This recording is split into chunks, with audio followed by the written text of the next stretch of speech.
से लेकर आज भगवान रात्रि में आए और सोच रहे मन में लेटे लेटे कि अब कल हमारा ब्रज में वृंदावन में आखिरी दिन है। कल हमारा वृंदावन में आखिरी दिन है। ऐसा सोच के महाराज प्रभु श्री कृष्ण रो रहे हैं। जो योगी योगेश्वर हैं, जो योगी राज कहे जाते हैं, 16,108 महाराज विवाह करने के बाद भी वो जो योगी हैं, जो ब्रह्मचारी हैं, ऐसे महाराज योगी राज आज रो रहे हैं।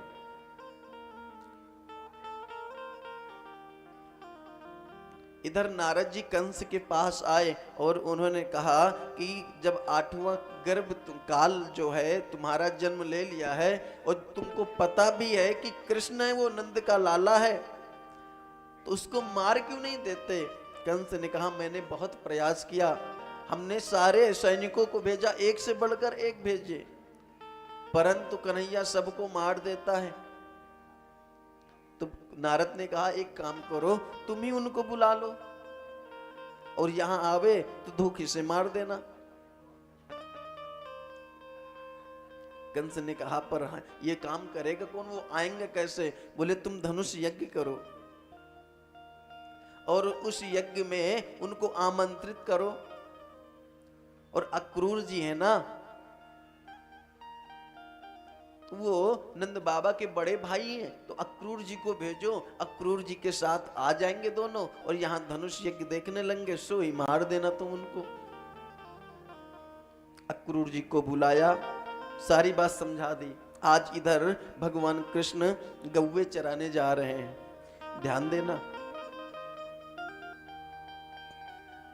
भगवान गौवे चराने जा रहे हैं। रोज चराने जाते थे गौ, और रोज क्या करते थे? गौवे को चरने देते थे और स्वयं बाल सखाओं के साथ क्रीड़ा करते थे। परंतु आज भगवान गए और एक वृक्ष के नीचे बैठे, सारे ग्वाल बाल खेल रहे, परंतु भगवान खेल नहीं रहे। और जिस ग्वाल की तरफ देखते भगवान को रोना आता और यही सोचते कि कल से ये बिछड़ जाएंगे, कल के बाद ये हमें नहीं दिखाई पड़ेंगे। जैसे किसी बहन का जब साथ, वैसे तो बाल्य अवस्था से उसको बोला जाता है कि तू पराई है, तू पराए घर की है, तू पराए घर चली जाएगी। लेकिन जब से ही उसकी शादी पक्की हो जाती है, एंगेजमेंट हो जाती है, उसके बाद से फिर वो बहन जिसको देखती उसी को देख के रोने लगती। अभी तक जिस भाई से वो हमेशा लड़ती थी, आज तक जिस भाई से कभी बनी नहीं, छोटी छोटी बातों पर जिस बहन से वो लड़ता था, अब जब वो बहन भाई को देखती तो देख के रोने लगती।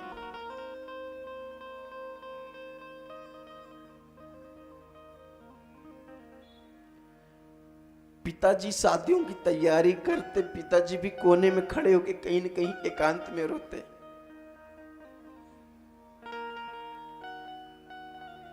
महाराज बारात आती है, बारात में जब कन्या की विदाई होती है तो सभी रोते हैं,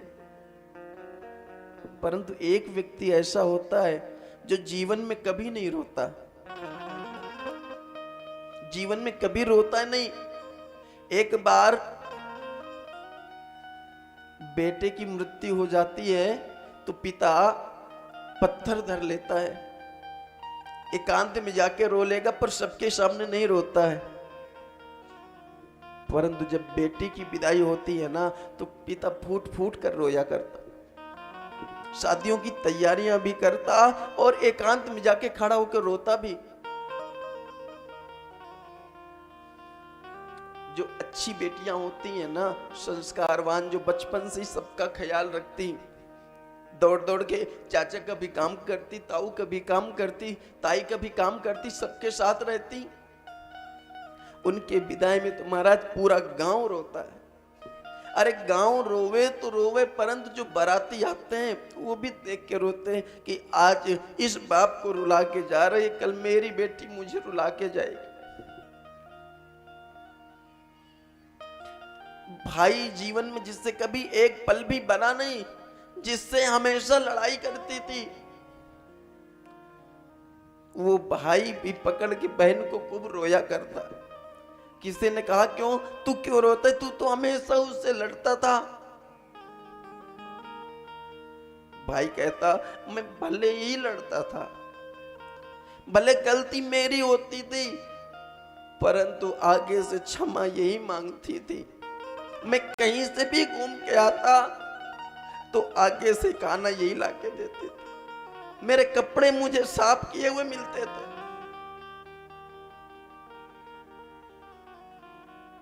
और बचपन से ही हम बेटियों को कहने लगते हैं, बेटी तू तो पराये घर की चली जाएगी।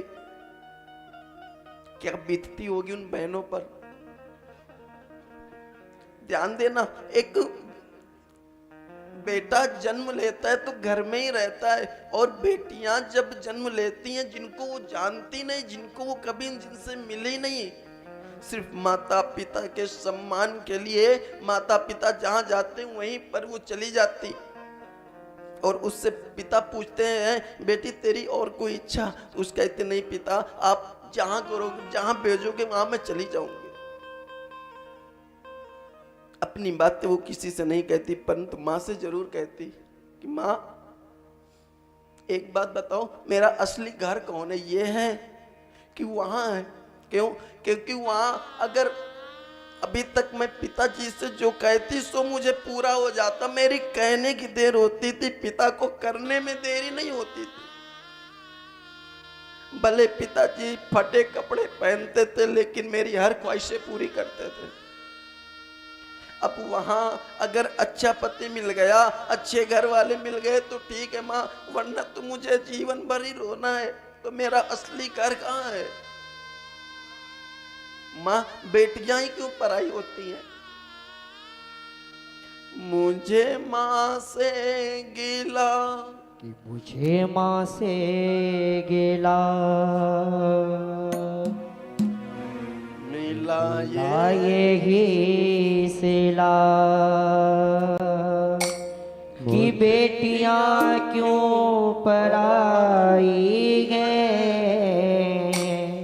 बेटियां क्यों पराई हैं वो माँ, बेटियां क्यों पराई हैं।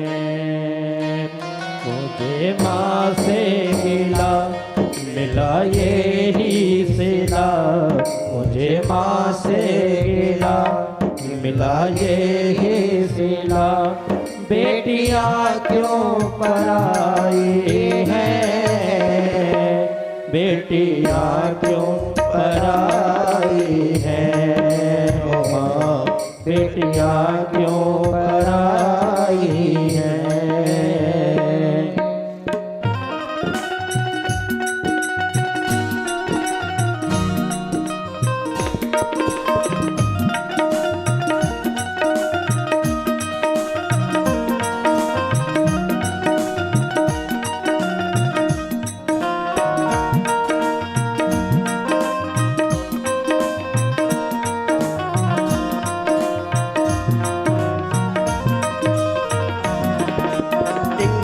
होते हुए जिस घर में वो खेलती है, जिस घर में वो बड़ी होती है, अब वही घर उसको काटने को दौड़ता है। अब वो सोचती है कि अब ये घर पराया हो जाएगा।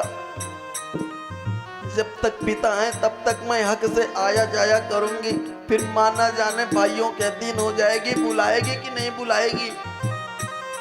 जिस स्कूल में पढ़ती उस स्कूल को देखती तो रोना आता, जिन सखियों के साथ खेलती उनको देखती तो रोना आता, तो पिता को जब जब देखती रोना आता और कहती खेली कूदी मैं जिस आंगन में, वो भी अपना पराया सा लागे, कि खेली कूदी बेटी में जिसे आंगन में वो भी अपना पराया सा लागे, वो भी अपना पराया सा लागे। कि ऐसा दस्तूर क्यों है माँ, जोर किसका चला इसके आगे, जोर किसका